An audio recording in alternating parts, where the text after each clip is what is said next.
As we continue in our study of Chapter 4, we move on to Section 7, which is the quadratic formula. Now what we should make sure is that you understand the different ways that you can solve based on what we've been doing. So the first thing is we did study in 4-5 how to solve quadratics. And in 4-5 you were able to factor something, and you were able to factor them into a double set of parentheses, and those were set equal to 0, and then you can go from there. Then we moved on to 4-6, and 4-6 was a little painful. 4-6 talked about completing the square.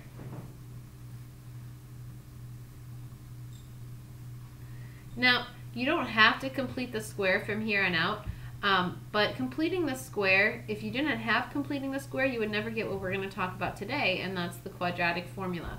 When do you use completing the square? Really, you only want to do that if you cannot factor. Okay? So you only want to complete the square if you cannot factor it. Now 4-7 is kind of the same idea here. We're going to learn how to solve quadratics again, but this time we're going to use the quadratic formula. You did study this in Algebra 1. You studied it in Chapter 11, and here's the quadratic formula. Now, if you know me, I do have a song for the quadratic formula, or a little whatever you want to call it. Just so you know, it does help you solve for x. So I'm going to write x equals because it does, after all, give us x. And here's the formula. Negative b plus or minus square root of b squared minus 4ac all over 2a. And then somebody would repeat 2a. So it's annoying. Yeah, I know this song's annoying, but I do think it's kind of helpful. Negative b plus or minus square root of b squared minus 4ac all over 2a. And then somebody was supposed to repeat 2a. But, okay, so the little rhyme, or whatever you want to call it, it can be very beneficial for you to be able to memorize this quadratic formula. So when should I use this? First of all, you can only use this on x squared problems.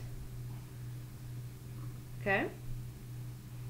Second of all, it has to be set equal to 0. Okay? And when do you really use it? Usually when you can't factor. That's what I'm writing. Usually when you can't factor. Usually when you can't factor. Now, if you can factor it, you don't have to. If you don't really like factoring, you can use the quadratic formula to help you solve. But it's when you have something set equal to 0 and it only uses x squared problems. I'm going to talk about how it was derived later in another video, because some of you probably don't care. But just so everyone does know, it was derived from completing the square. So without completing the square, you would never understand the quadratic formula. But if you don't care, you don't care. But I will do it for those who do. So let's use the quadratic formula to help us solve an x squared problem. Step 1, set it equal to 0. Just like we did before. Keep x squared positive. Maybe we should write that up top. Keep x squared positive. Okay, it's just a good habit to get used to.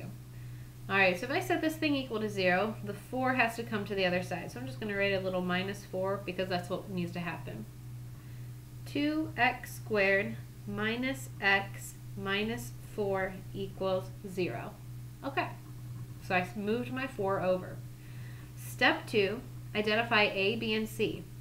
A is 2, b is -1, and c is -4.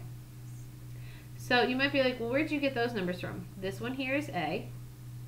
The number in front of x is -1, and -4 is c. So we have a, b, and c right in a row.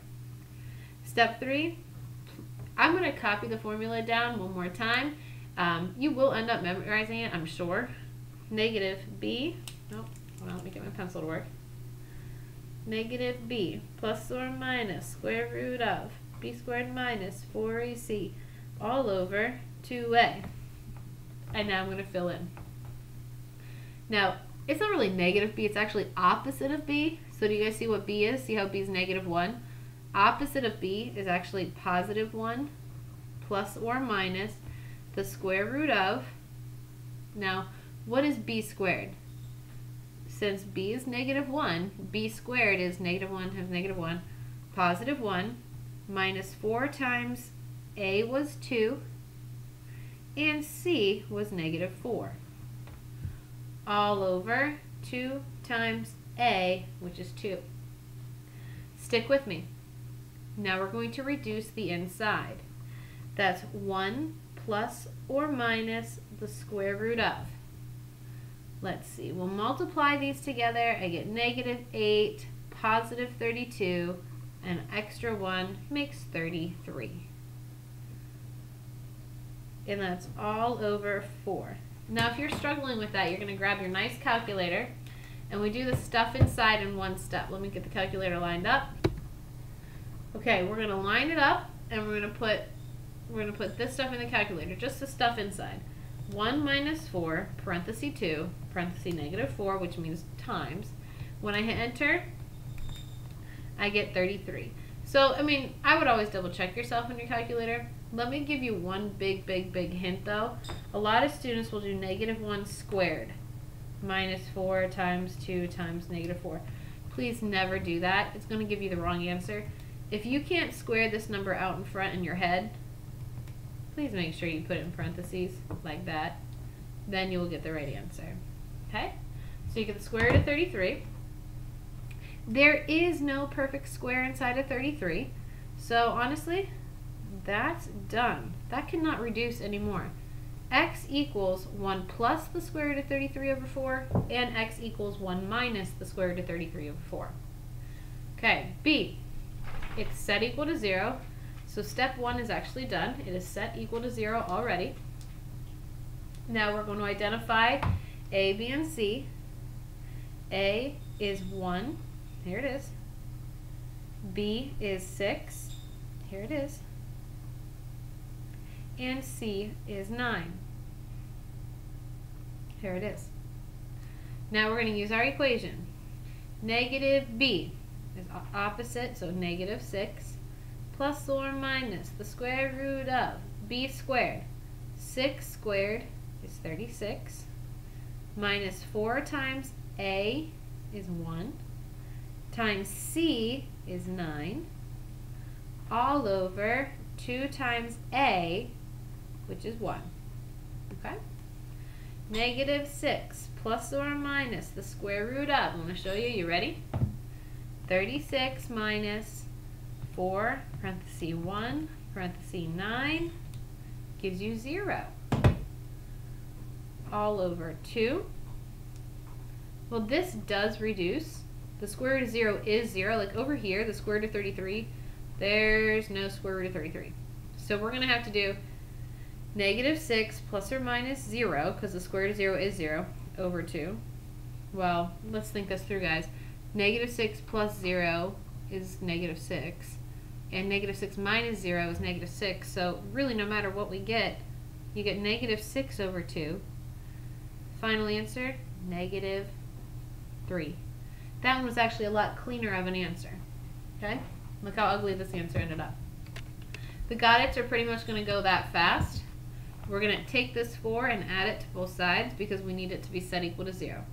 So step 1, x squared plus 4x plus the 4, because you had to move it over.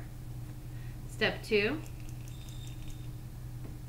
A is 1. There it is.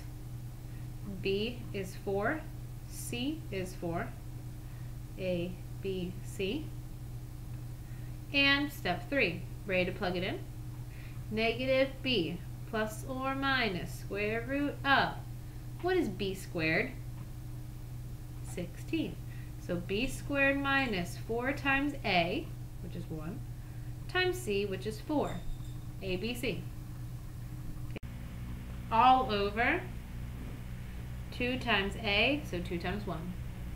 Negative 4 plus or minus square root of, see, we'll put it in, 16 minus 4 times 1 times 4.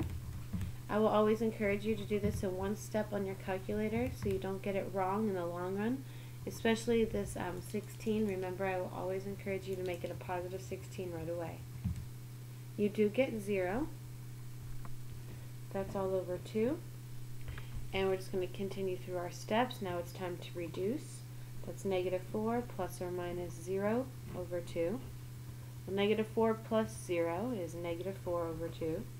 And well, negative 4 minus 0 would also be negative 4 over 2. So I only have to do it once. Final answer is solving for x. X is negative 2 when you reduce. Let's do one more. Part B. So I'll get the calculator when I need it. It is already set equal to 0, so I'm going to give step 1 a check mark. I'm going to identify A, B, and C. A is in front of x squared, B is in front of x, C is at the end before the equal 0. A is 1, B is 4, C is negative 3. Be very careful with your signs. So I'm going to do step 3. Negative B is negative 4, plus or minus the square root of. B squared is 4 squared, so 16, minus 4 times A is 1, times C is negative 3. All over 2 times A, so all over 2 times 1. That's 4. Step 4 is to go ahead and kind of solve that out. I guess I really haven't been doing a step 4, but you can make it step 4, but stay consistent with the rest of the notes. Just kind of solve it out from here. Negative B, plus or minus, I'm going to grab the calculator. 16 minus 4 times 1 times negative 3. So you just put it in a one step, please. Get the square root of 28.